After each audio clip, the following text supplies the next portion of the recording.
What's up mga tol? Papunta nga pala kami ng Balok, Santo Domingo ngayon dahil graduation ng bunso namin na si Josh Mong. Po, no? Tingnan nyo. 6:28 AM na nga pala, tapos yung start daw 6:30 AM.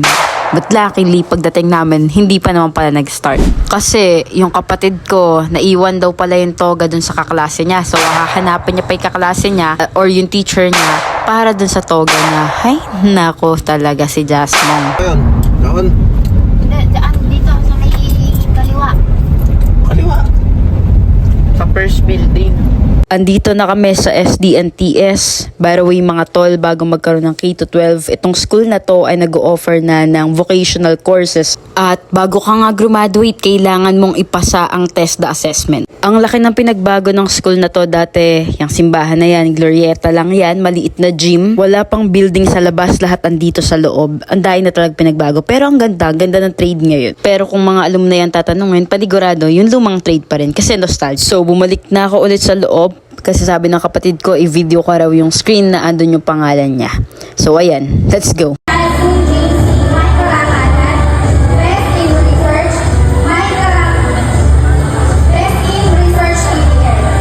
Tapos itong mga lumang rooms namin na tinibag, naging e-library pala siya mga tol. Ang ganda kasi first e-library daw to sa Nueva Ecija para sa isang public high school level. Sana ma-utilize ng mga students kasi ang laking tulong nito para sa kanila. Naaalala ko mga tol, dito yung pinakaunang co-op ng trade. So dito nagtitinda sila Kuya Angelo, Ate Ria at Ate Alma. At ito yung mga rooms namin noong first year high school kami. Diyan pa nga naglalaro ng sipa yung mga kaklase ko eh. At totoo, naglalaro talaga kami kahit first year high school na kami.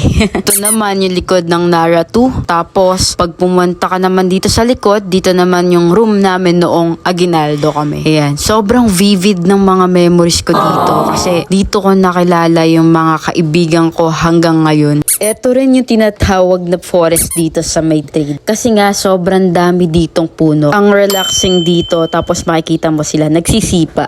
Tara, nood muna tayo ng dance number ng mga graduates.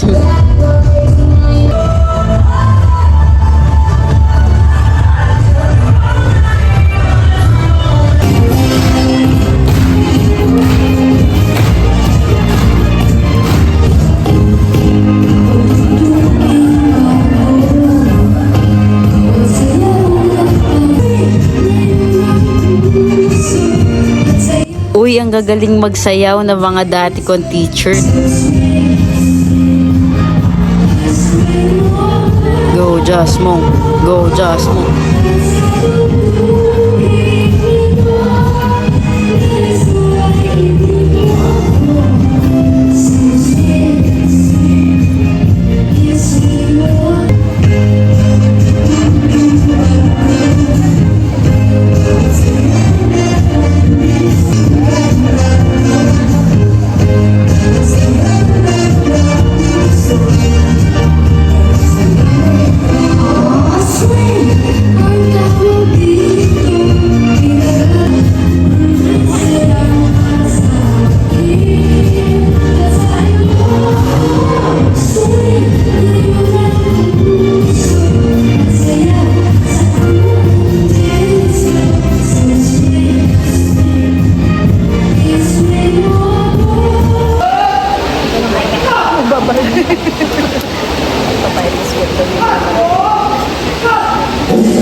Umuwi na rin kami kaagad kasi gutom na talaga kami. At ngayon, papunta naman kami sa Crystal Wave kasi sa Erlindas kami kakain ng dinner. So, ayun si Kian. Hindi ko makita si Akyo pero andyan din si Cherry Ann at si Jasmine.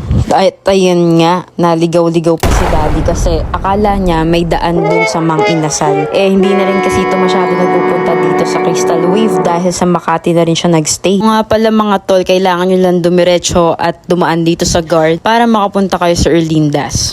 Malay. Tulog po kayo. Ano? Pagpasok nyo mga tol, ang ganda ng ambience. Kasi dito rin yung resort nila. Diretso ka lang dyan, makikita mo yung swimming pool. This is the second time na makakain ako dito. Kasi yung first time, birthday siya ni Moniz, anak ni Ate Jovet. And ang dami ng serving nila, plus lahat ng food ang sasarap. Hindi siya ganun ka-pricey, lalo na pagka marami kayo, knowing na for sharing ang mga food nila. I'm not sure kung meron silang solo serving, pero pwede nyong skip ang menu para makita nyo. What I love about them is ang bilis ng service nila. Tapos ang babait ng mga crew. Mga tol, we ordered bangus steak. Lasa siyang bangus ng dagupan. Tapos itong salpikaw nila, flavorful mga tol. Lalasahan mo talaga ang garlic at butter dito. Even their bulalo, panlaban din sa Tagaytay bulalo. At nauna pa nga maubos ang pork dito sa taas ng kare-kare. It perfectly complements with the sauce of the kare-kare. At nag-try din kami ng 4 flavors ng coffee nila. Halos same sila ng quality ng coffee ni Ken Magno. Try to visit him. Nag-picture nga lang dito si Cherry Ann tapos umuwi na kami. Yun lang. Ciao!